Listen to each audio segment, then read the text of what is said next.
And we're live, Madam Mayor.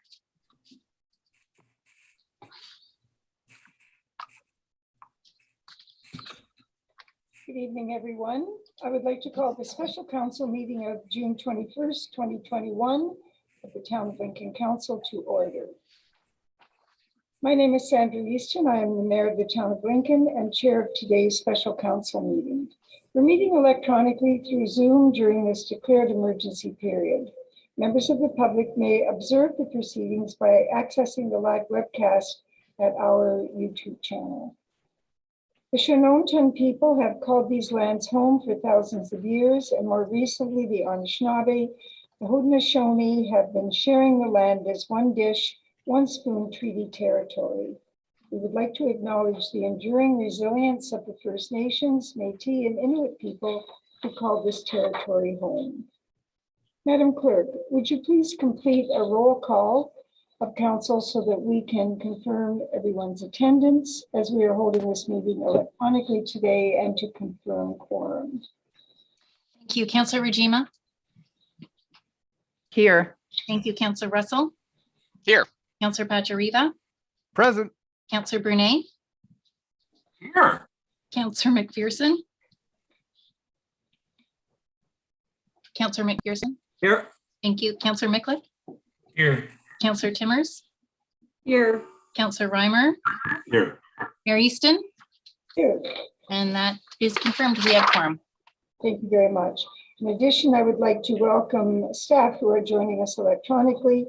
Chief Administrative Officer Mike Krikopoulos, Director of Finance, Administration and Innovation Lawrence Wagner, Director of Special Projects Kathleen Dale, Director of Planning and Development Matt Bruder, Director of Community Services Shannon Mackay, Fire Chief Greg Hudson, Director of Economic Development and Communications Paul Delaney, Director of Public Works Dave Graham, Administrative Support Deanna Phillips. Moderating and clerking the meeting today, we have our Town Clerk Julie Kerpelos. IT staff are in attendance, and also joining us this evening, we have Regional Councillor Rob Foster from the Niagara Region. As this is a virtual meeting, I will ask that we follow some procedures during this electronic meeting. We usually go over these quickly. Should there be a connection or a service disruption for the chair or a quorum is lost, the chair and or clerk will call a 10-minute recess to reconnect and to regain quorum. If quorum is lost, the meeting will be adjourned. If connection is lost from the chair, deputy mayor, or the vice chair will resume the meeting. Once reconnection is achieved, the chair will assume their role. Each member of council who wishes to speak, press the raise hand feature on your video call. The clerk will track our speakers list today and then invite you to speak when I open it for comments or questions. Also, when I finish reading a motion and announcing the mover and seconder, the clerk will then call out the vote by reading each member of council's name out loud. Please remember to take yourselves off mute during this portion of the meeting so that you can confirm if you are in support or opposed. Also, when not speaking, please remember to put yourselves on mute. The members have a declared interest. Councillor Regina.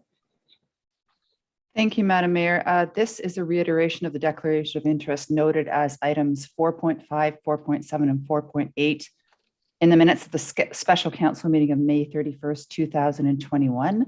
The applicant in the first two items is a client of my employer, and the subject matter being discussed in closed session is related to a matter of interest to a client of my employer. Thank you.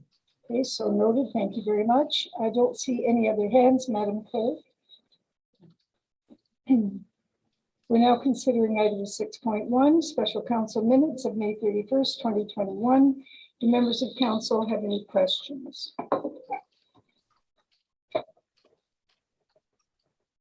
I have a motion moved by Councillor Timmers. My apologies. Councillor Regina, is your hand up as a question to the minutes? I have a motion moved by Councillor Timmers and seconded by Councillor Russell that council approve the minutes of the following meetings of council, special council minutes of May 31st, 2021. Madam Clerk, would you please call out the vote? Thank you. Councillor Brunet. Yes. Counselor McPherson, Yes. Counselor Miklik, Yes. Counselor Pachariva, Yes. Counselor Reimer, Yes. Counselor Regina, Yes. Counselor Russell, Yes. Counselor Timmers, Yes. Mayor Easton, Yes. that carries.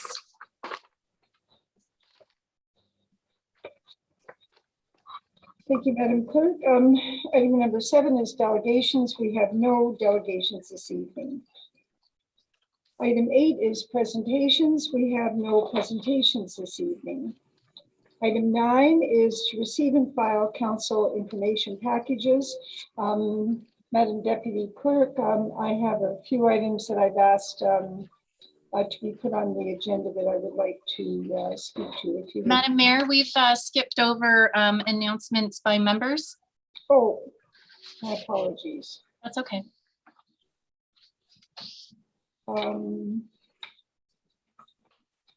It's item 5. Okay, item 5. I'm sorry, my apologies. Do members have any announcements? And you can each bring up 3 items, and I see 2 names. Councillor Pachariva. Thank you, Madam Clerk. Thanks, Your Worship. Just wanted to make a comment for those that are watching this evening. We were pretty excited to distribute our council newsletters last week. But there was a glitch in Canada Post, and the lovely residents of Ward 2, I know the people on the north end of Stadelbauer, Taylor Court, Village Park Drive, my street, Crescent Avenue, Kennedy, have all received the Ward 1 newsletter. So please shoot me an email or give my cell a ring, and I will make sure that I get you the proper one. Take the time to read the Ward 1 newsletter and attach that to your fridge with the magnet, but we will get you the proper one because there's lots happening in Ward 2. Thank you very much, Your Worship. Thank you for the advertisement, Councillor. Deputy Mayor Timmers. Thank you very much, Mayor Easton. If you'd indulge me just a little bit, I've got a little report I would like to announce regarding Beamsville's first Beamsville Scouting. So incredibly proud of this group, and they were participating in the Scout Survivor Challenge. The Grade 8 Challenge was countrywide, run by the Scouts of Canada. The 2-month event was co-hosted by Canadian Survivor Man, Les Stroud, with over 400 groups participating and 7,000 youth involved for all levels of survival skills, from cooking with crazy ingredients like cricket powder or whatever it was. It was not very appealing to me, but it was also learning how to signal for help in the wilderness and all these different challenges. And our group was named the Grand Champions live on Zoom Saturday night. And the challenges were done at home, and photos and stories were submitted weekly to Scouts Canada. And then they were posted all over social media for voting on best submissions, with week 2 Beamsville winner Beaver Marie Craig. And the highest participating council in Canada was Battlefields. And from there, they won the grand prize. And with the grand prize awarded to them, they're going to have a group meet and greet with Les Stroud himself. So they're really, really hoping that they can do this in person. And some of the challenges, I'll just give you a little idea of what they were doing. They had Far Out Feast, Tarp Troubles, Moose on the Loose, Wayfinder Whiz, Disaster Master, Plant Pursuit, H2O No, and SOS Success. So they would watch a little video by Les Stroud, and then they would go in there, figure it out and do it on their own in their homes with their families. So a lot of fun. And the youth did at least 6 of these 8 challenges and earned a big multi-piece badge. So it's a huge honor to be recognized across Canada for this award. And kudos to the group commissioner, Andrew Brown, for organizing and promoting across all sections, and to all the leaders for truly doing a wonderful job, keeping the group together, providing amazing opportunities, mentoring our future leaders. I just want to say a huge congratulations to all of them. So thank you very much, Madam Mayor. Thank you very much. It was pretty exciting. They let me know about late afternoon, and So I had to make myself presentable in about a half an hour to join them, but I didn't realize that they had won. So it was really pretty exciting. Cross Canada win, that's quite amazing. I don't see any other hands, so let's move on then to item number 9.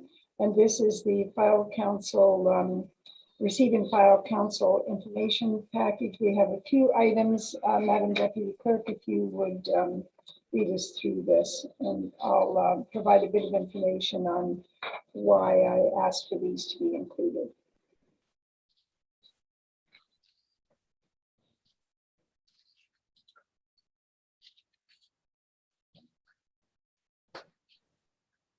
So, Madam Mayor, just to recap here, we have no delegations and no presentations. We're now on item 9, and I think you have lifted a few items.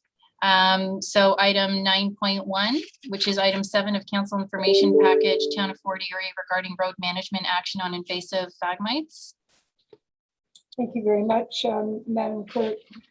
This item, I asked for it to be lifted because I felt that we probably would it would be good if we had an update on Phragmites, and we don't need to have this report tonight. I don't know whether Mr. Graham has anything for us, but if not, it would be quite appropriate to have it at the committee meeting, committee of the whole. So I don't know, Madam Chair, through you to Mr. Graham, if he has anything to add, or if he would like to speak to this later in the report.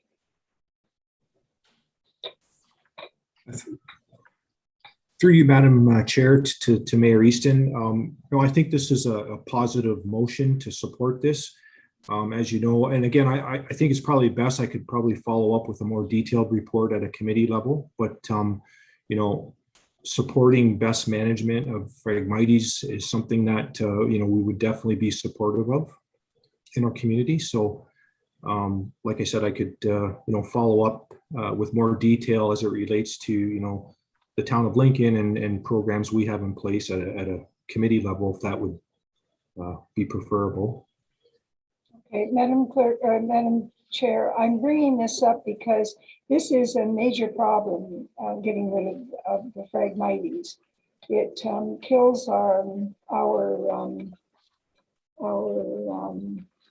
wetlands, makes it very difficult for small water animals to move around, including snakes and turtles. They just become completely bound down with this. So it is taking communities a long time to respond as well.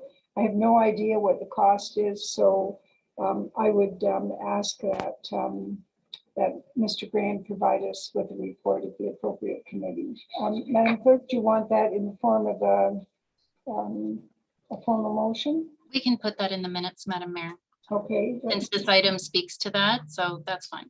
Okay. All right. Item 9.2 is a letter that came from the township of the Archipelago, which is communities that are up in the Parry Sound area. And this was a supportive letter as well. The next item is, sorry, 9.2 is the Chatham-Kent letter. And this is about the Municipal Freedom of Information and Protection of Privacy Act. And Madam Chair, I put this, I pulled this or lifted it so that Madam Clerk could report to us on what our circumstances are in Lincoln, because I do remember us passing a motion in regard to the additional responsibilities of the clerk's office. In this regard, I'd be interested to know what her recommendations would be specifically in regard to what's being requested here. Thank you, Madam Mayor. Through you, what's being requested is a letter of endorsement that council endorsed this piece of correspondence that speaks to Municipal Freedom of Information and Protection and Privacy Act to be updated. With the changes in legislation and the increased use of open data and changes how municipalities function with technology and digitization that is going on. This is timely and long overdue. This particular act hasn't been updated in over 30 years, and this speaks to a number of inquiries that other municipalities receive, which are quite lengthy in nature and can be costly. Here in Lincoln, we haven't experienced that as of yet, but it does speak to updating the legislation. It is outdated. Okay, well, it would be my position that we should support it, but I certainly stand, I certainly would like to hear anybody else's comments if there are others. Yeah, Sure. I do see Councillor Pachariva with his hand up.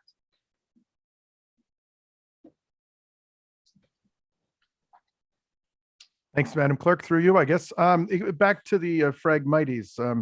So I had lifted a similar motion about a year ago, and this is directing the Ministry of Transport to map the spread of it, or the status of it along their highways, looking in Mr. Graham's report for us to do the same, and for us to also encourage the region to do the same. So let's take it to all three levels, because this is an invasive problem that keeps getting worse and worse and worse. And the motion that we supported a year ago doesn't seem to have worked. So maybe we have to turn up the heat a little bit to get some action. So, and again, let's be proactive. Let's show the province what we are trying to do ourselves before asking them to do something. So thank you. Thanks, Councillor. Did you have comments in regards to the item 9.2? No.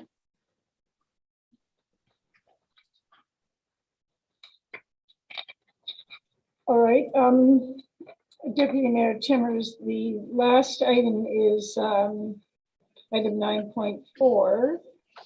We Or skipped over 9.3, Madam Mayor. 9.3 is, sorry, I'm looking at two different documents, written by Sharon Stubbs, the MP for Lakeland, and I asked to have this lifted for additional information from the CAO on this matter.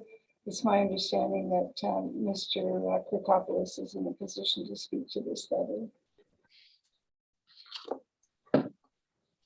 Through you, Madam Mayor, and to all members of council. So Bill C-21 really is a new firearms legislation that was introduced this past February by the federal government. It's really what I would consider a comprehensive package of legislation intended to really combat firearms crimes and reduce firearms related deaths. Now, definitely an issue that we're hearing a lot more about in large part to some of the issues we're seeing in some of the larger urban centers.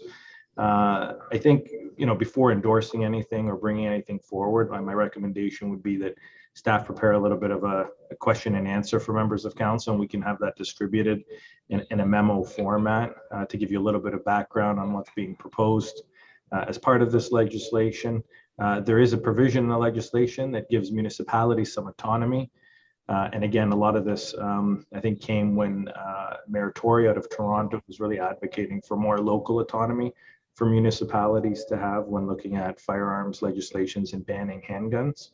But again, I do want to provide council maybe a little bit of a Q&A before you make any decision on this. So my recommendation would be this evening, I think, simply to take a little bit of what my update is and maybe direct me to come back with a short one-page FAQ for council so that you're more familiar with this particular topic and any implications it has to us as municipalities. And Clerk, I'd be quite satisfied with that suggestion. Thank you. And Deputy Mayor, the last item then is item 9.4. It's item 25 in the package. And the reason that I asked this to be lifted is because I want to ensure that council is fully apprised of what is happening with the Niagara Region Irrigation Committee, the implications in terms of ensuring that we commit ourselves to local infrastructure when it comes to the availability of water for The untreated water for irrigation has a very direct impact on production levels of tender fruit in particular. And so a more comprehensive report. We have 2 staff members involved, Jillian and Shannon, both sit on the committees and advise directly and indirectly. So I don't know whether Mr. CAO has further comments, but that is my purpose for bringing that forward, and I would be looking for a more comprehensive report on the impacts.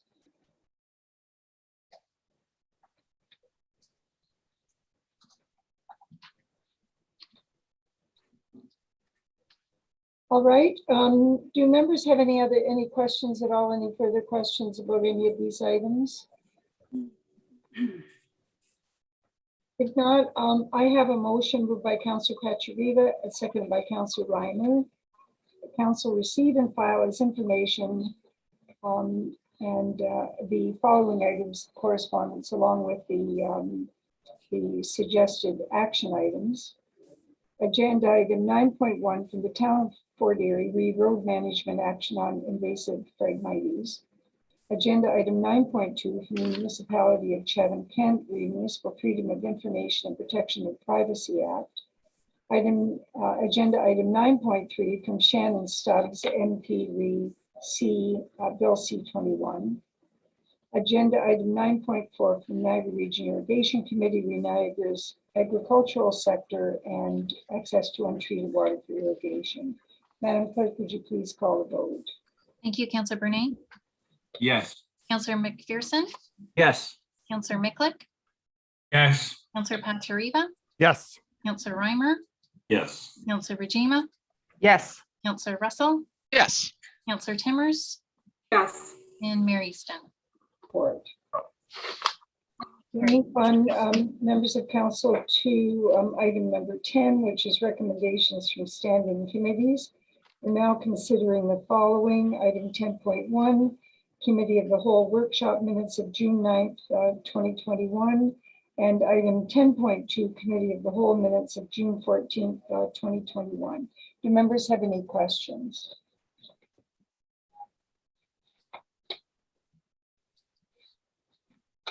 Seeing none, Madam Mayor. All right, I'll just give me a second to move forward here.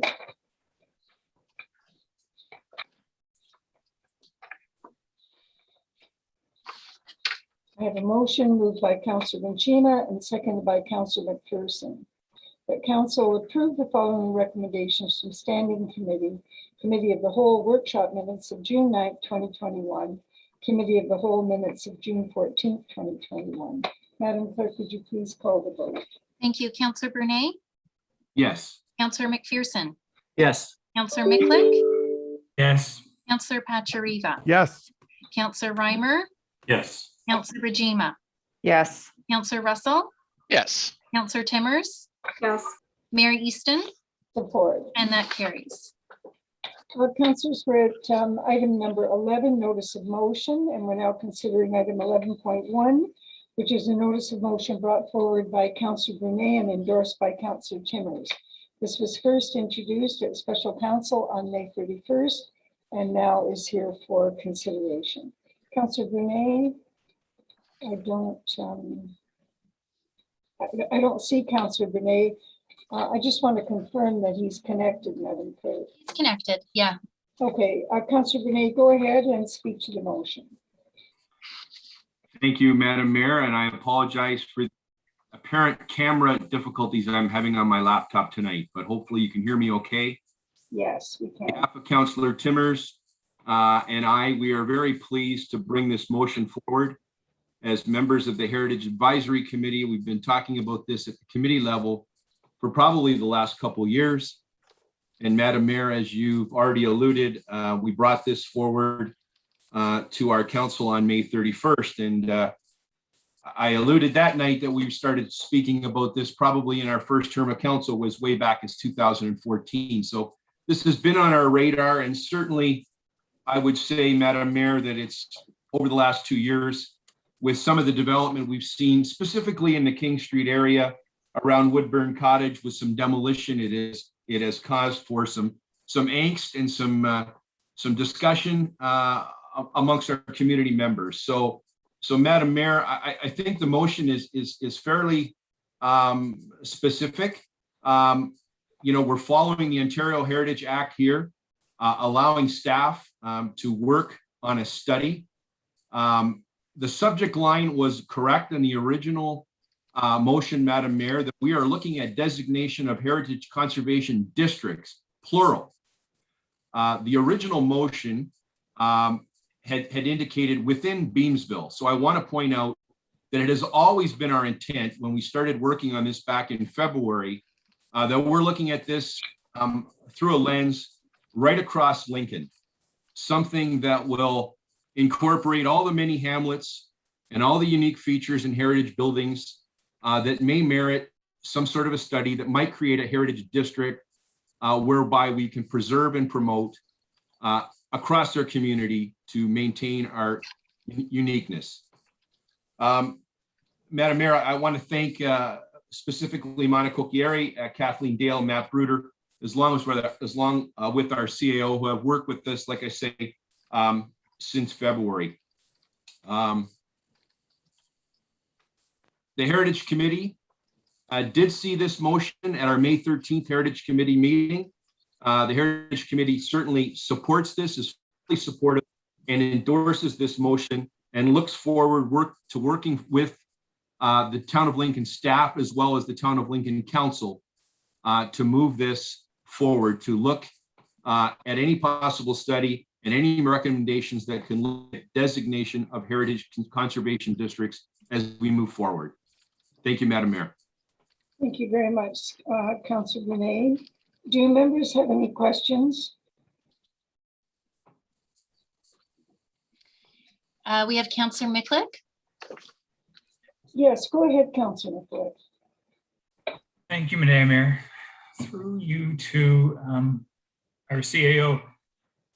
With this motion, who all will be consulted with this motion? Will it be members of the public? Will there be a number of meetings where the public is invited to provide input?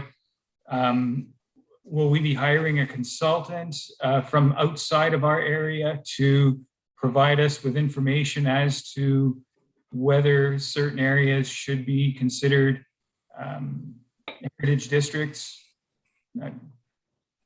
Mr. Bruder, I see you now. Mr. Bruder, would you like to respond, please? Sure, Madam Mayor, absolutely. Good questions, Councillor. So definitely would include a consultation program for the area residents, mostly for the areas in which the studies are being focused on, but we can kind of develop that scope as we go through the process. Typically, to undertake one of these heritage conservation district studies, you do require the services of a consultant. That's typically the way things go because, well, they have a specific expertise in that particular scope of work. But there would definitely be a robust consultation program, absolutely, where we'd be reaching out to any affected stakeholder, including members of the community.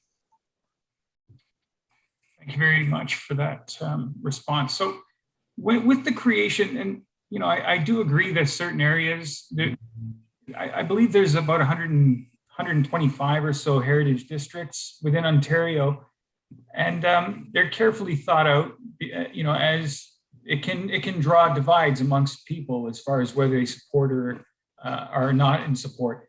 So I'm just thinking like this is a tool used to control or to for a municipality to have some say as to what gets developed or how development occurs. Is this correct? Mr. Bruder? Through you, Madam Mayor. Yeah, it is a tool. It's a planning tool to be a little bit more prescriptive in certain ways, to possibly establish some criteria in consideration of the attributes of a community to evaluate, which buildings or properties, lands should be considered as a component of a heritage conservation district. There could be in certain situations where some don't meet that criteria within a given area, but it's just looking at the existing kind of look and feel of a certain area of what's, looked at in terms of heritage significance, and then determining some criteria to ensure a little bit added protection, for lack of a better term. And just thank you very much. And just one more comment, just, I think it's important. I think that it's interesting. So, council would still have the ability, and the Heritage Committee would still have the ability to approve or not approve developments. But I just use, for example, like, let's supposing that, and I hate using hypotheticals, but it's sometimes the best way to get an idea of what can occur with this, with the implementation of a historical district or heritage district. Let's take, for example, say the Jordan Museum. If the village of Jordan was determined to be a historical district or heritage district, would a building like the Jordan Museum be able to be constructed in a district like that? Or let's say Vineland, where there was 20 Valley School, would the new 20 Valley School have been able to have been built with the creation of a heritage district in these sorts of areas? Very good. Through you, Madam Mayor. Short answer is yes, there would still be potential to build those facilities. It would really depend on what the defined kind of criteria are for, in the evaluation of the overall community, and what's the goal of the preservation in terms of what attributes need to be, sustained to maintain the character of the area. So yes, they could be built. Maybe it would influence a little bit on their appearance or on their layout or something like that, but it wouldn't necessarily preclude them from being built. Okay, perfect. Appreciate that answer. Thank you very much. Thank you, Councilor Chima. Thank you, Madam Mayor. My question, I think, was answered. My question was whether this leaves us open to the possibility of hiring a consultant, because I know that it's a significant amount of work. And so my question was answered. Thank you. I'll put my hand down. Thank you very much. Councilor Russell. Thank you, Madam Mayor. Again, I think this is a great idea. I'm very happy to see Councillor Brunet and Deputy Mayor Timmers bring this forward. Just wondering, through you, Madam Mayor, to our Heritage Committee members, whether or not we've also considered potentially down the road including a heritage CIP as part of this, to perhaps help us protect some of those designated properties by providing some funding. I know there are other municipalities, I think Grimsby has one, where again, those designated properties can get some funding for some of their facade improvements and whatnot. Is that under consideration as well, hopefully? Mr. Bruder? Yeah, through you, Madam Mayor, we actually have programs already in place for, heritage restoration works and upkeeps and improvements along of that sort. So we already have a CIP that addresses a lot of those, Councillor. And would this expand, sorry, through you, Madam Mayor, would this expand that by having more properties included, or is it just for those designated? Through you, Madam Mayor, that's a good question. I would think, it more pertains to the buildings that are designated, but I can certainly follow up and gain a little more information for you on that. But yeah, my opinion, what I would think is that it would pertain to the buildings that are actually have a designating bylaw. Okay, thank you. Thank you, Madam Mayor. That may be a piece that would benefit from a little bit further clarification, Councilor Russell. So that's a good question. Deputy Mayor Timmers. Thank you very much, Mayor Easton. I don't have a whole lot to add because Councillor Brunet pretty much spoke to it really, really well. How far we've come last term of council with policy and incentive program, this term with the registry. Many designations have happened, as well as interpretive plaques, and we have more coming in the near future. Just really, really pleased to see this motion. Very thankful to staff for the time that they've taken with us to go on our heritage walks. And to me, this is something that's very important to our municipality, to identify and preserve our local heritage. It's not just buildings, but open spaces, structures, other features as well. So very, very happy to see this motion. Heritage Advisory Committee fully supports and endorses it. So just very happy to be having this discussion tonight. So thank you very much, Mary Easton. Well, thank you very much, Councillor Timmers and Councillor McPherson. Thank you, Madam Mayor. And just a comment, first of all, I commend Councillor Brunei and Deputy Mayor Timmers for all of the work that they've done with the Heritage Committee and getting this to the table tonight. I think it is an important piece of policy. It is a very timely piece of policy as we see more and more pressure on our community in the way of development, and that it is critical that we have policy in place that does protect our heritage. So I would also say that I was very pleased at the clarification tonight that this is a cross-link and this is not just in the community of Beamsville, that we are looking across the entire town for heritage districts. So nice work. And as I say, I think it's very timely. Thank you, Madam Mayor. Thank you very much. Mr. Koukopoulos, what is your impression of the timing on this motion, as I'm anticipating that it will be endorsed this evening? Through you, Madam Mayor, I think, I'll defer to Mr. Bruder, I think, to speak a little bit about the timing and how quickly I think we can bring this together. But I did want to highlight just what I think both planning staff and Matt are doing, but also council. When you look at this, you look at the visioning work, the moratorium on selling parkland, and I think a number of the things that are coming together, the visioning work. This is all, I think, reflective of the direction we're moving, the direction we've always intended on moving forward. And so I think all of these do dovetail on one another and really are interchangeable and work together. But Matt can speak a little bit more to kind of the work plan and his team's timing as it relates to moving this forward. Okay, thank you again, Deputy Mayor Timmers. I'm turning to you now because I have a question. If you would chair. I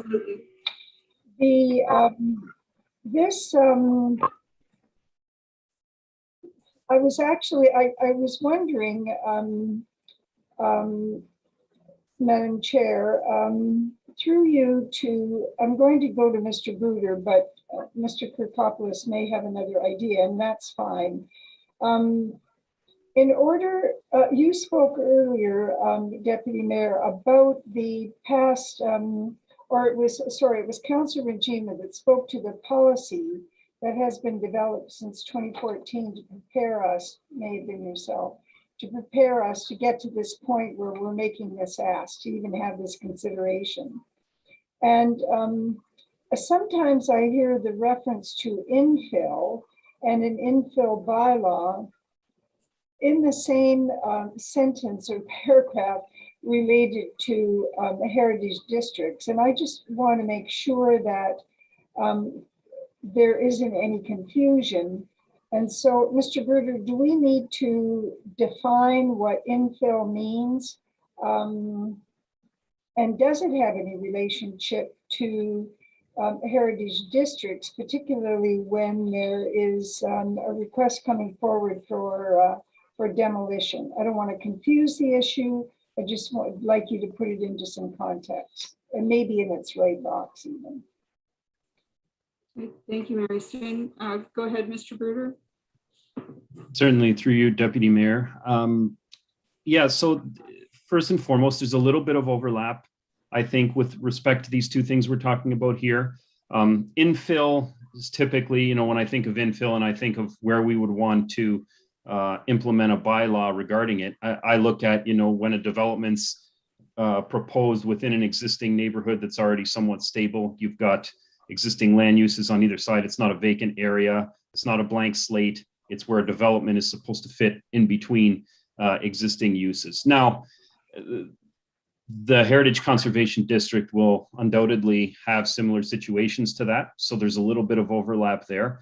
But I think what the Heritage Conservation District does is take it a little bit further in terms of that whole heritage significant piece and what makes that particular area of interest culturally significant from a heritage standpoint. And that's kind of a different lens and an additional lens that would be looked through rather than an infill bylaw, which would basically just be applied to certain instances of development that are being proposed in certain areas or neighborhoods. So I hope that provides a little bit of clarification. There is overlap, but they definitely accomplish two different things as well. Okay, and then just as a comment, I certainly, I know the workload is significant in all of these areas, but one of the advantages of considering this motion this evening is really that sometimes when we don't have our bylaws in place, we are confronted with situations that where we wish we had them and wish that we could rely on them to help us through a situation. So Deputy Mayor, to Mr. Bruder, if we do find ourselves in a situation where we have to make a decision and we don't have all of our bylaws in place, what do you recommend that, what do you recommend would be the course of action? Through you, Deputy Mayor. Well, there's a couple of things. If we're talking about heritage and heritage conservation specifically, there is, for the properties that are on that non-designated list, we do have an ability, if there's going to be a demolition, to put a little bit of a hold on that while we consider it from a further, cultural significance standpoint. So there's that. But there's also application of our urban design guidelines as well. While they're not quite as stringent as a heritage conservation district would be, they certainly help us influence the situation. I can think of a couple. I won't cite any specific examples, but we can definitely use those to engage in back and forth with the developer where they might be bringing something forward, yes, but we can definitely be strongly encouraging a better fit in the existing community. So it's not like we don't have any tools in place. I think you asked me a question earlier about timeline too for bringing something like this forward. Obviously, the first step, we have to scope it. We're looking at the town-wide. So it'll be very important to develop a very to the point and specific request for proposal for a consultant. That'll be kind of our first step that we'll start working on very quickly, just to kind of scope that out a little bit. But it will be a fairly comprehensive study, absolutely. There'll probably be multiple areas that'll be considered. So, it's not something that'll be done in a couple of months. Unfortunately, it will take a little bit longer. But like I say, within that time, we do have some controls at our disposal already. So we're not going in there without any levers at all. No. All right. Well, that's very good. I think having strong intentions is also a good indicator as well. Thank you very much, Deputy Mayor. I don't see any other hands. I have a motion moved by Councillor Brunet and seconded by Councillor Timmers. Whereas Part 5 of the Ontario Heritage Act provides for the designation of heritage conservation districts, legislation allows municipalities through a study to define areas to be designated and to implement policies and guidelines to guide change in heritage conservation districts. And whereas Section 40.1 of the Ontario Heritage Act, RSO 1990, CO 18, authorizes the council of a municipality to undertake a study of any area of the municipality for the purpose of designating one or more heritage conservation districts.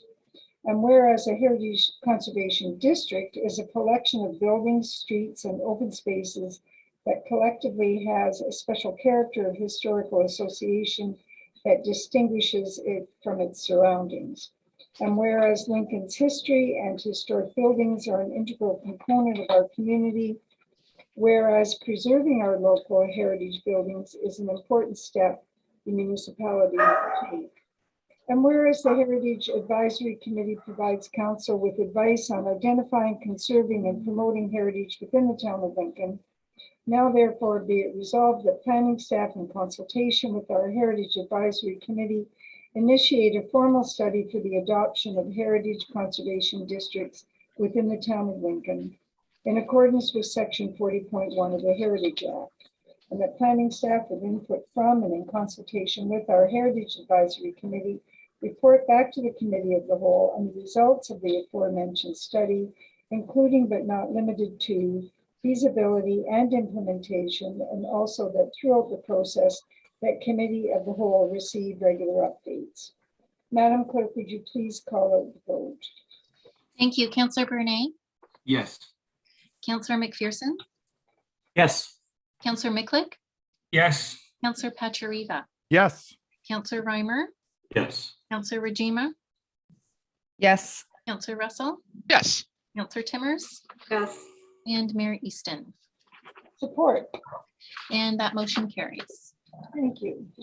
And thank you to the councillors who brought it forward. That's another one of our touch points, I guess, that we've been talking about for a while. So it's good to see that I'm moving forward.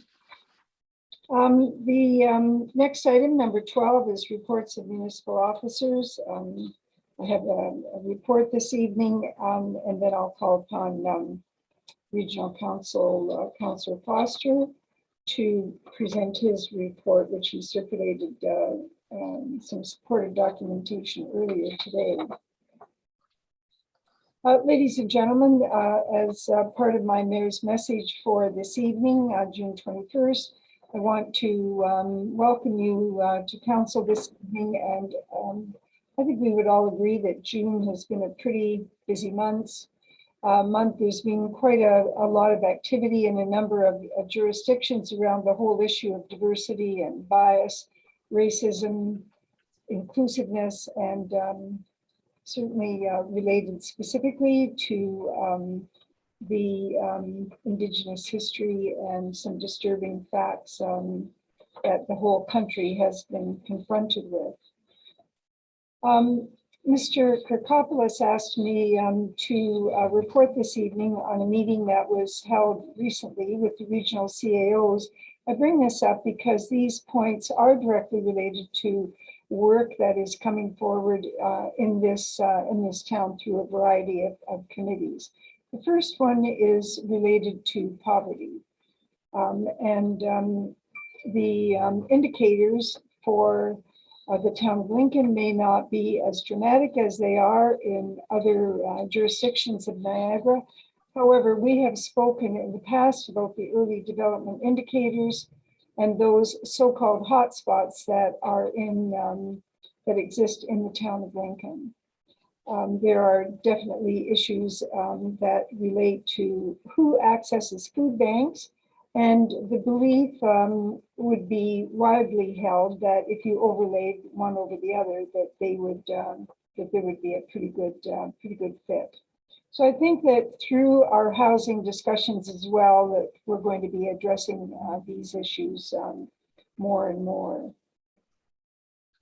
There was a CIP review, the Community Improvement Plan review, that was also discussed. Lincoln continues to be a model as a working partner. It is very much our intention to find partners that have common ground with us, and to work through those. I speak specifically to regional shared services. We're looking at library shared services with libraries, with fire, which was endorsed this evening from the last committee meeting. Always removing obstacles, both bureaucratically and politically.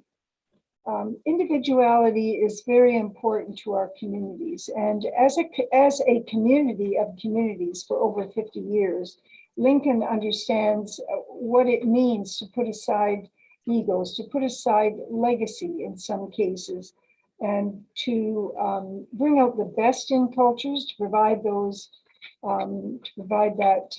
forum for culture to expose itself. I think we just had a very good discussion about that in terms of our heritage districts, but it is part of our modus operandi in Lincoln to consider these things not just for the best for our own community, but to try and find ways where we can work with others. And we hope that that trending is going to be the case, because certainly the province has a very high expectation that we take action. The COVID numbers are trending downward, which is certainly a relief to everybody, a very positive sign regarding reopening. And certainly people are following guidelines for personal safety. Of course, there's always going to be those that will be doing their own thing, and therefore the rest of us have to be cautious and protective of ourselves. Vaccination rates are climbing, which is a relief. So working together, we're looking to bolster and to reiterate over and over again that businesses are safe to go into, that restaurants are safe to go into, and with the limitations that have been put in place, even with the Section 22 over the weekend, I certainly saw many people out outside and enjoying the local businesses, local restaurants, and we certainly want to encourage that.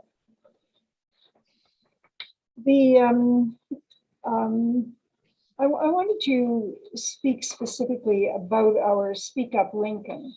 And you're going to find this, ladies and gentlemen, reference in the newsletters. These newsletters are probably the best that have been produced. They are so informative and sure, they're ward specific, but when you put them all together, especially if you were lucky enough to get more than one copy from a different ward, I think probably that was a bit of a bonanza. And so have a look at them.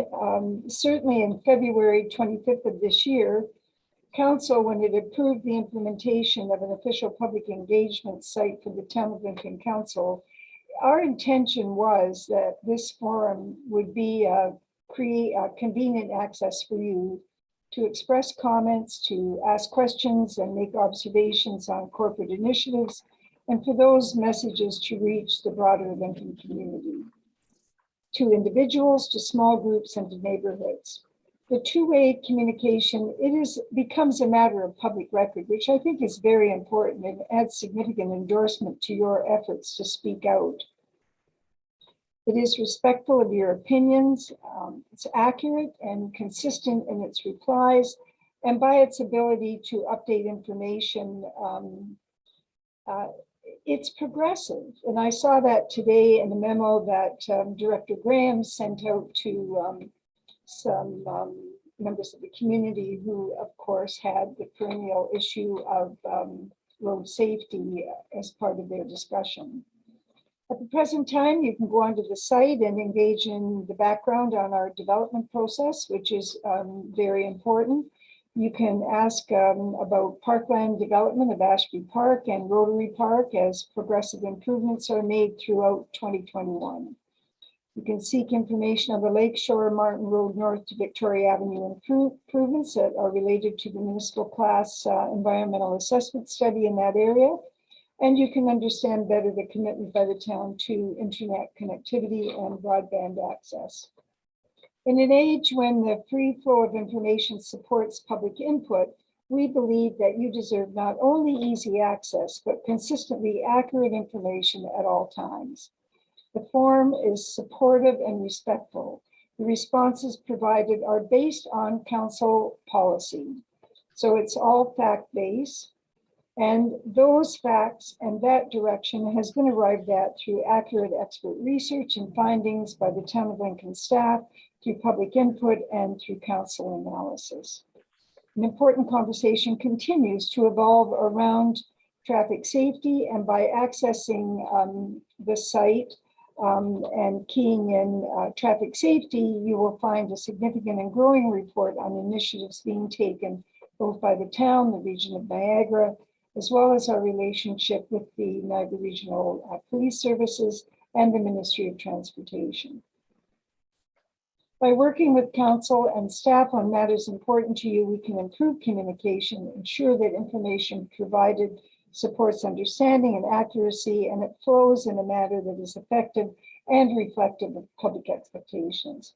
We believe that this level of direct communications meets those needs and will continue to evolve accordingly.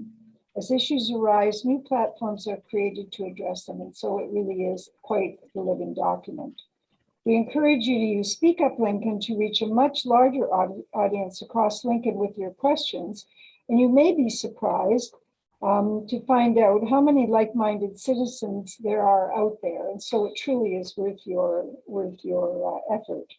We believe that the level of response will provide you with a much higher level of personal satisfaction in influencing desired change through an effective hometown forum.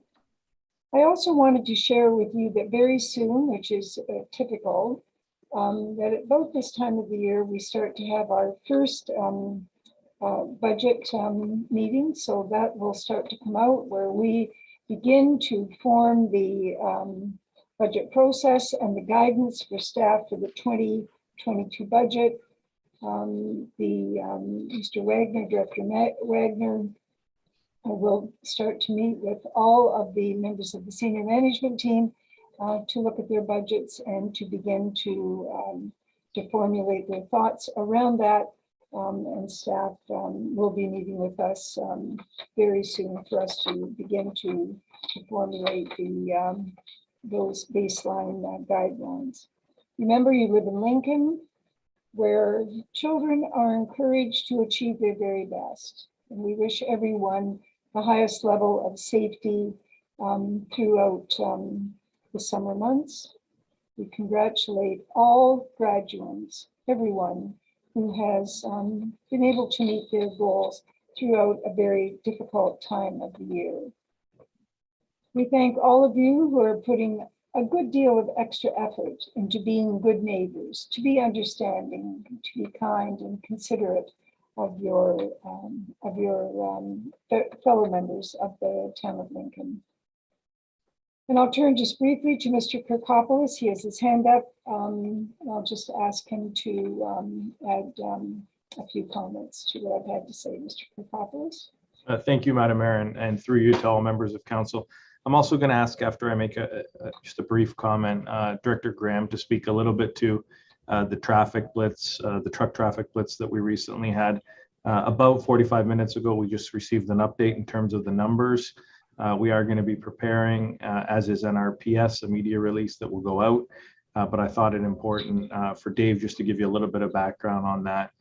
Just to add a little bit to the comment you made, Mayor Easton, around some of our Indigenous atrocities that I think have happened over the last month that have been brought to our attention. Today is National Indigenous Peoples Day for 2021. It is a day where we aim to recognize and learn more about the cultures, the contributions, the languages of our First Nation, Inuit and Métis people. So I did want to mention that briefly. And there will be more information on shared services and a number of the other things that were discussed today around the CAO table that I can provide to members of council in the very short future. But maybe to Director Graham to give you a little bit of an update on some of the startling numbers that have come out of the traffic blitz. Thank you, Mr. CAO, and through you, Madam Mayor, and members of council. Yeah, as Mike was saying, I'm very pleased to announce that last Thursday on June 17th, commercial vehicle safety blitz was conducted within the town of Lincoln. And again, we worked with our partners, Niagara Regional Police, Halton Police Commercial Unit, and the MTO Enforcement Group. And I imagine a number of residents saw a lot of MTO and NRP vehicles around the community. And this safety blitz, what we focused on and what it was called was Project Avoidance. And again, working with the MTO and the NRP, we really are taking truck bypassing very seriously. And what that was focused on is the inspection scale along the QEW between Vineland and Beansville. So the inspection station was active with the lights on. And then what we had was strategically placed around the community, MTO and NRP officers looking for trucks who may be shortcutting, bypassing since they may have known that the inspection station was open. So that was a real focus with this blitz, and as well as our typical safety inspection. So we just got some numbers in, and again, as Mr. CAO was commenting, we'll be doing a media release tomorrow with more information So the blitz was very successful. We stopped 103 vehicles. 45 vehicles were inspected.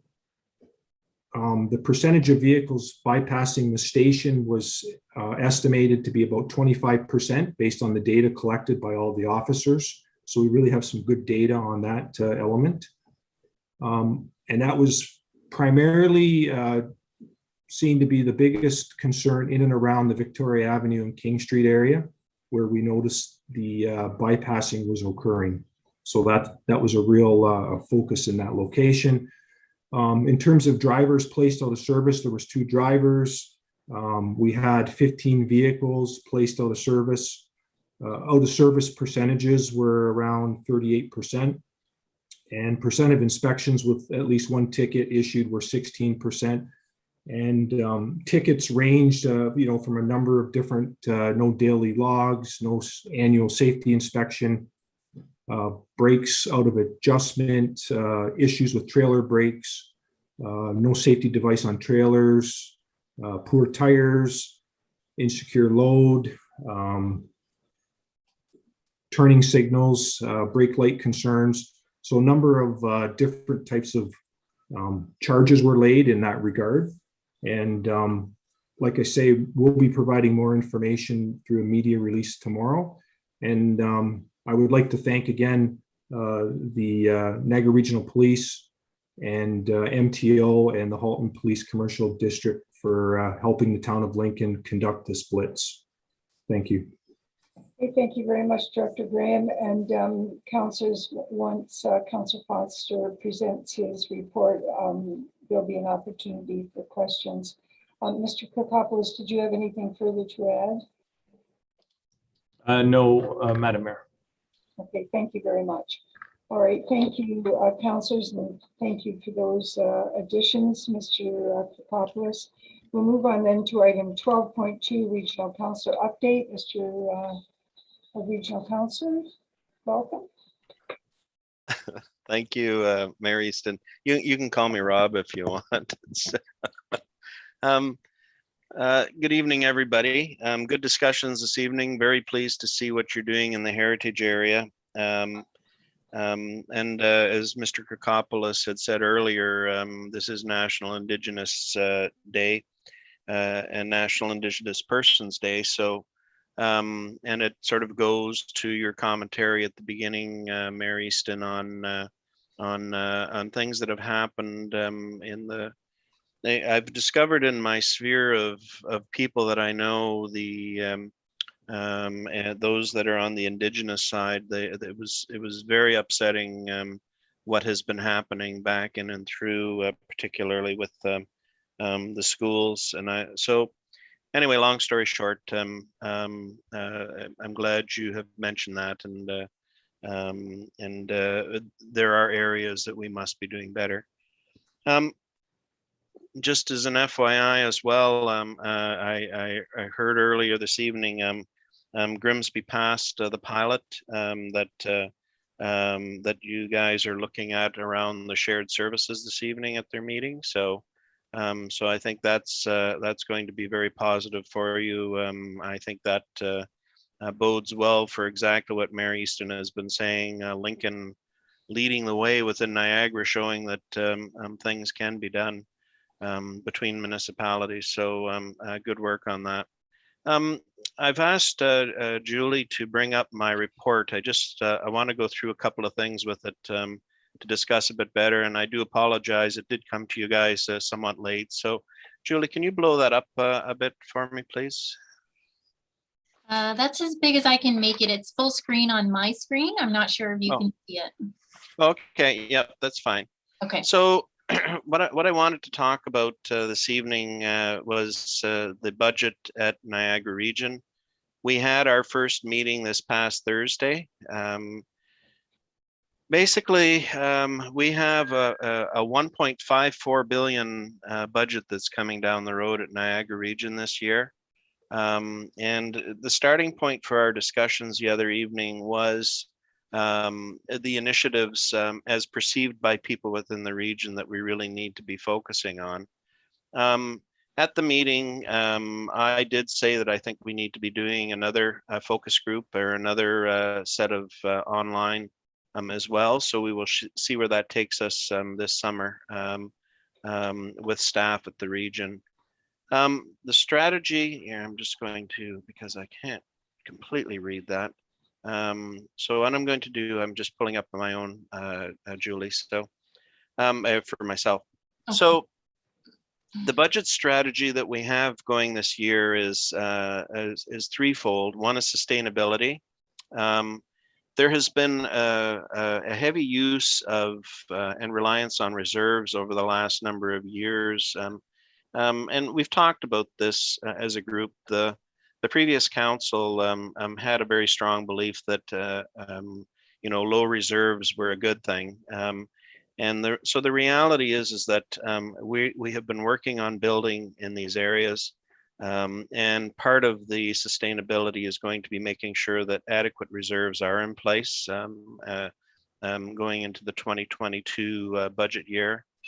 Affordability, focus on new programs that are going to encourage growth to support pandemic recovery, and the transparency. So we want to make sure that everything is very clear to everybody on what it is that that we are doing and why we are doing it, particularly going into 2022. Can you shift to the next screen, please, Julie? Absolutely. There you go. Okay. So the budget strategy in alignment with policy. So, basically here's the recap of where we're looking at it at Niagara Region. We're looking right now at what they have presented to us at a 4.10% levy increase. Now I'm relatively confident that's going to be thoroughly discussed, and it's probably going to land in my opinion, somewhere between 2% and 3% when it's all said and done. There are increases that are coming through in water, wastewater, and also in waste management that are going to be affecting in and through the region. These have been essentially pre-populated back between staffs basically 2 years ago when these policies were going into place. So your staff are aware of those particular increases that are coming through. I will point out that we did do a minor reduction for the 2021 budget from the long-term process that we're going through. But this is very similar to what we did in the town of Lincoln, and perhaps Councillor Pachariva with his institutional history. He knows that we went through a fairly significant number of increases. He and I still have the whip marks across our backs on what happened with water and wastewater for a few years. But an awful lot of the things at the region have been kept artificially low.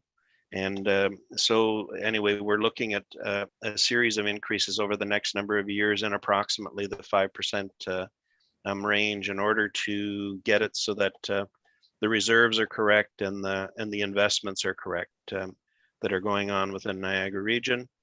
Waste management, that again was one that came out of some of the changes that have happened in that area.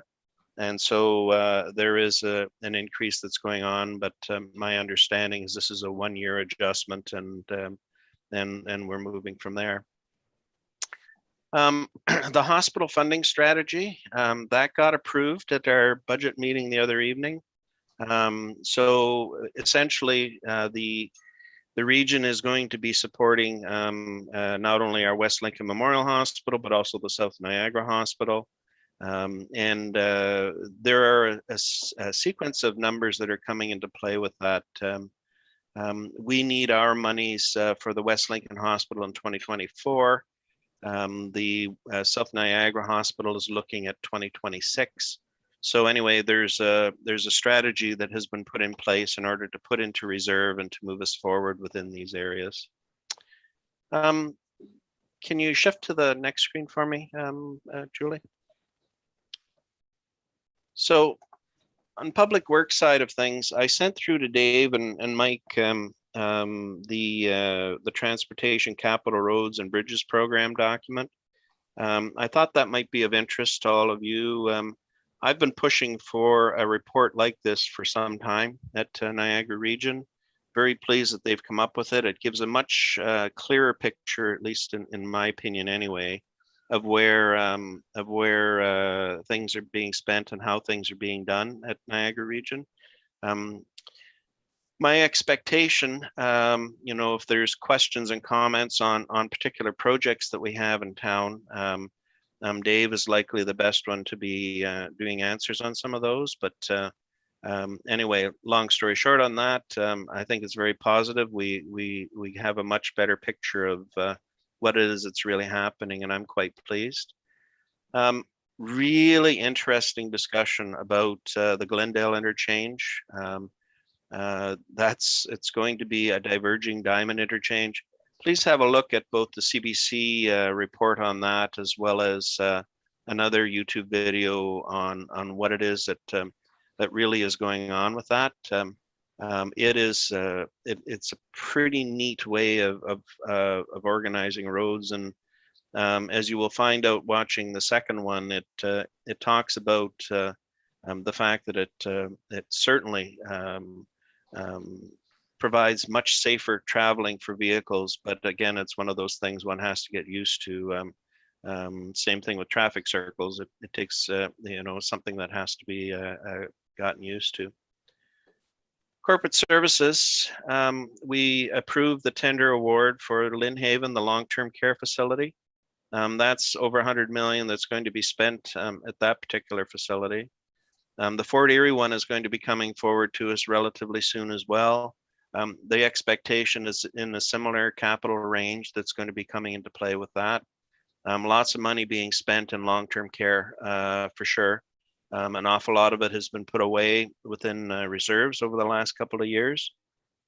However, it just gives you an idea of some of the costs that come into play with some of these projects. Good news through the Q1 financials that came out is that we have seen some savings in Q1. There was some labor savings that we're seeing in regional departments.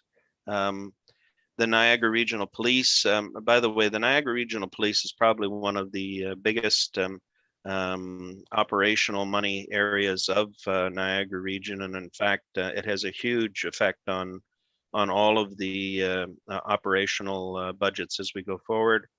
But anyway, they had some non-COVID surplus savings, so it's mitigating some of the COVID costs that have come into play for them. For instance, the casino's not being open. There's been no revenues that have come through. And there's also been an increase in recycling sales revenue, which was very interesting. And just the last thing I wanted to talk about briefly is the public health area. I've heard from an awful lot of people about the Section 22 that Dr. Hergy has put in place. He really truly feels that this is the right way forward for the region.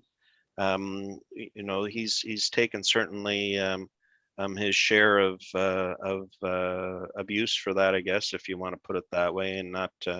But anyway, there's a lot of people questioning whether or not it's appropriate. I did bring up at the Public Health Committee meeting that I wanted to know on a day-by-day basis where the numbers really truly are at.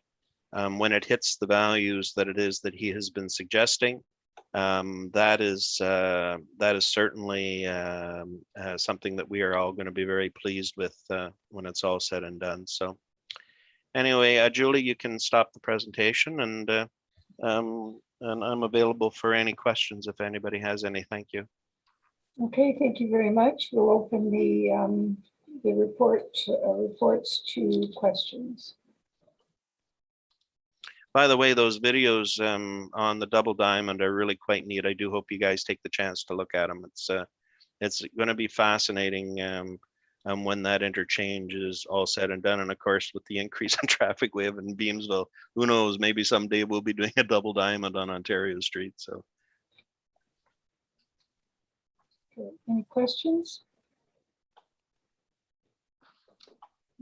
All right, there being none, thank you very much, Councillor Foster. Certainly a lot going on.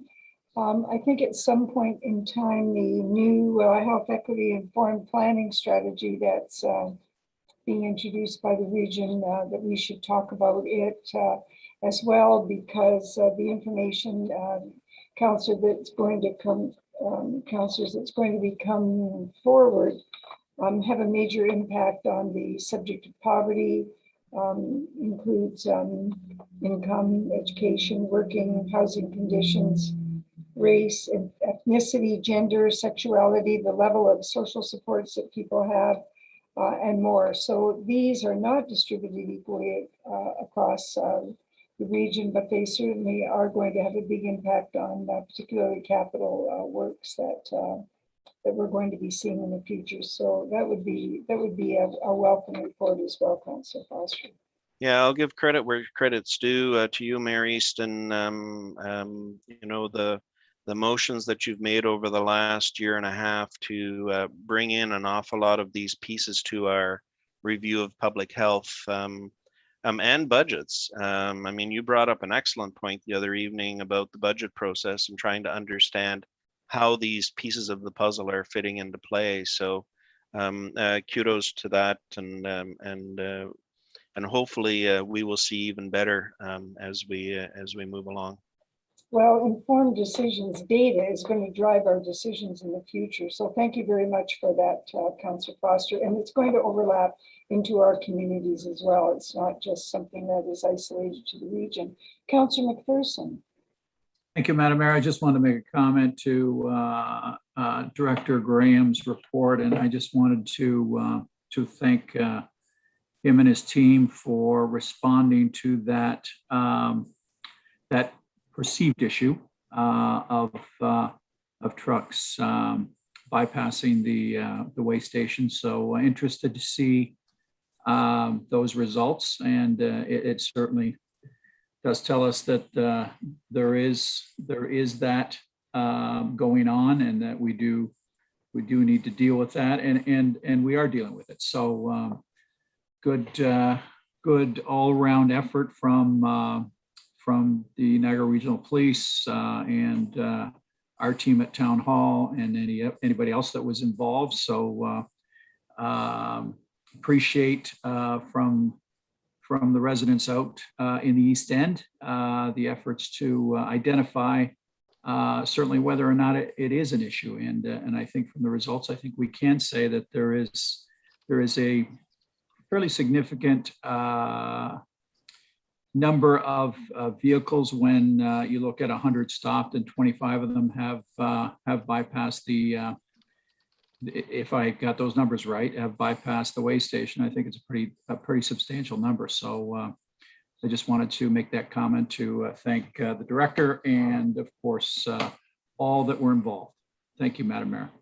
That's a very good comment, Councillor McPherson, because it adds exponentially to the amount of trucks that are on the road in Lincoln that have no purpose here at all, and fits in quite well actually with our major problem with trucks that are delivering soil hither and yon to the benefit of private property owners, but definitely not to the condition on our roads. And I'm speaking directly about businesses that are not Niagara businesses and are not paying taxes. So these are all very revealing reports. And the question really now is, what are we going to do about the results when we see them in the proper format? So I'm sure we'll be ready for that.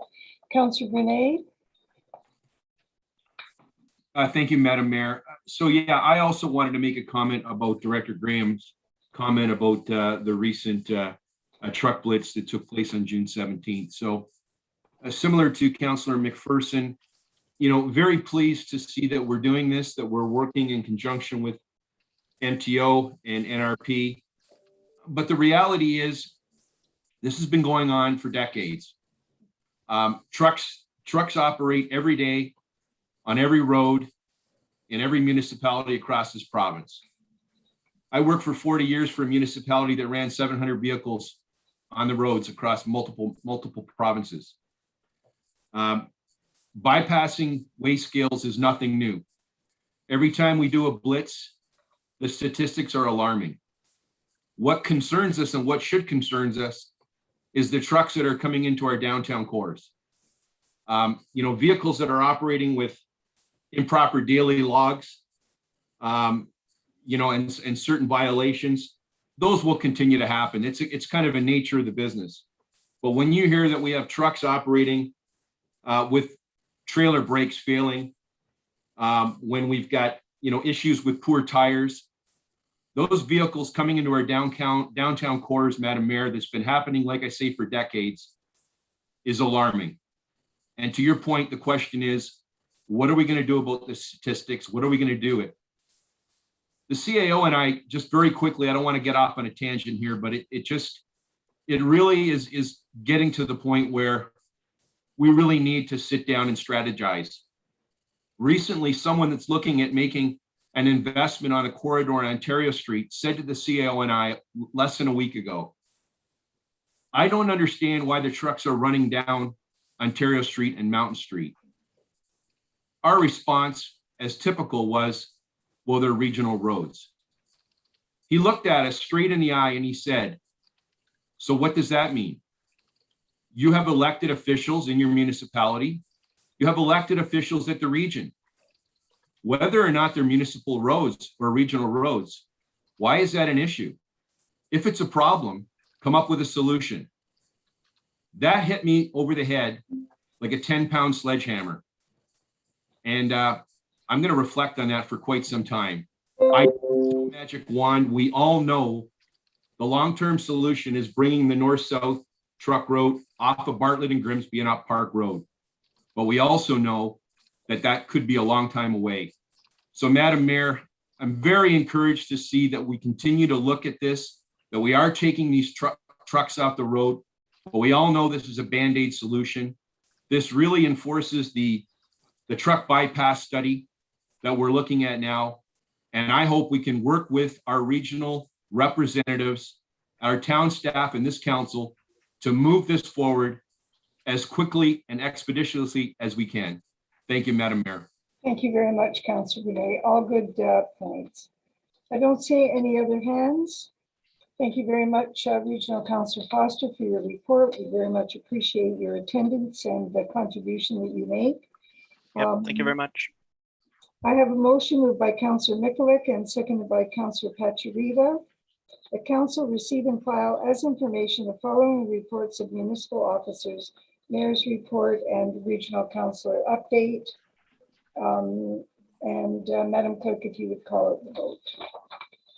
Thank you. Councillor Brunei, Yes. Councillor McPherson, Yes. Councillor Mikulik, Yes. Councillor Pachuriva, Yes. Councillor Reimer, Yes. Councillor Rajima, Yes. Councillor Russell, Yes. Councillor Timmers, Yes. Mayor Easton, Support. and that carries. Thank you very much. Item number 13, councillors, is motion to consider confidential items. We have none this evening. Item 14 is motion to approve bylaws, and we have 5 bylaws for consideration today. Do members have any comments on any of the bylaws? Just call them out by number if you do, and we'll address them. Seeing no hands, Madam Mayor. All right, I have a motion. Oh, we do. It's Councillor Rajima. Go ahead, Councillor Rajima. Oh, thank you, Madam Mayor. The last bylaw on the list, it's not completely clear to me what lands that pertains to. And is this 2021-50? Yes. That is the municipal services located on Folkege Court.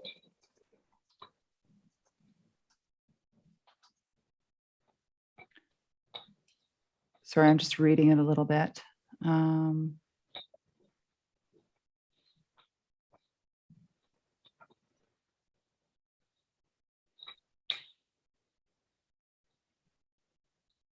Folkege Court. So, Madam Mayor, perhaps maybe we can pan to Director Bruder to highlights. Well, let's just first, what is your question, Councillor Rajima? It's bylaw 2021-50, a bylaw to lay out and dedicate certain. That's right. But what is certain your lands. question? Beyond knowing where the property is, what is your question? That is my question. I don't see where the. Runs okay. off of St. George's Drive in Ward 2, right south of Prokich Park. It was an infill development. So it's taken 2 years to build it, and now that's why we're taking control of it. Correct, Mr. Bruder? Through you, Madam Mayor, that is correct. Yes. Okay, thank you. Well, typically we would have some sort of a visual to see exactly what the bylaw applies to. In this case, it wasn't clear to me. So thank you for the clarification. Okay, thank you very much. All right. I have a motion moved by Councillor Russell and seconded by Councillor Njima, that leave be given to approve the following bylaws. 2021-46 bylaw to authorize the execution of a fire service automatic aid agreement with the Corporation of the City of St. Catharines. 2021-47-Z561 bylaw to amend zoning bylaw number 93-14-Z1 as amended of the Town of Lincoln. 2021-48 bylaw to adopt amendment number 10 to the official plan for the Town of Lincoln. 2021-49-Z562 bylaw to amend zoning bylaw number 93-14-Z1 as amended of the Town of Lincoln. 2021-50 bylaw to lay out and dedicate certain lands for public highway purposes as part of the Highland Extension Plan of subdivision and to assume the municipal services located therein, in brackets, Prokich Court. I'll ask the clerk now to call it vote. Thank you, Councillor Brunei.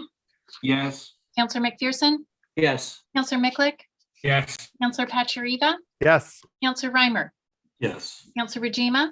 Yes. Councillor Russell. Yes. Councillor Timmers. Yes. Mayor Easton. Support. And that carries.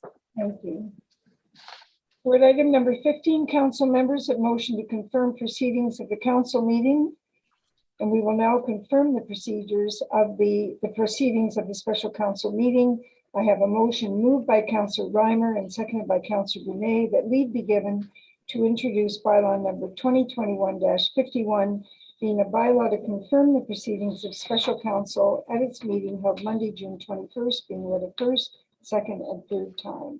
The bylaw number 2021-51 be enacted and passed, that the mayor and clerk sign and seal the said bylaw. I'll ask the clerk to please call over the vote. Madam Clerk? Thank you, Councillor Brunei. Yes. Councillor McPherson.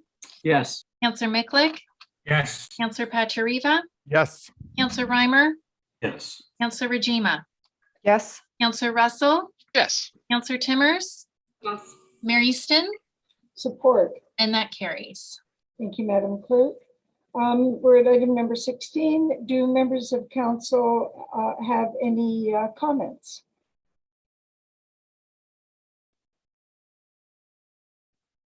There being none, I have a motion moved by Councillor Timmers and seconded by Councillor Miklick that the special council meeting on June 21st, 2021 be adjourned at 19:28 hours.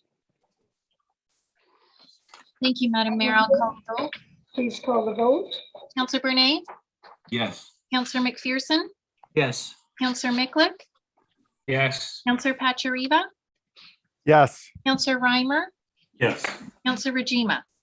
Yes. Councillor Russell. Yes. Councillor Timmers. Yes. And Mayor Easton. Support. Carries. Thank you very much. Thanks, everyone, for an efficient meeting. And this concludes our special council meeting for this evening.